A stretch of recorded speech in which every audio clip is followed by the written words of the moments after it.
Across centuries, early steam shovels carved ports, canals, and railways, turning mud into megastructures with thunderous, dependable motion.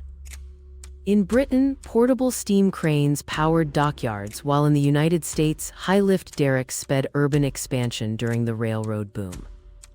In Japan, compact hydraulic cranes enabled post-war rebuilding, illustrating how size and control technology shaped dense cityscapes. Germany's modern cableway excavators and Italy's innovative tunneling machines pushed through mountains, underpinning cross-country highways and metro networks. Today, digital twins and autonomous rigs connected by global supply chains translate raw data into safer, faster construction worldwide.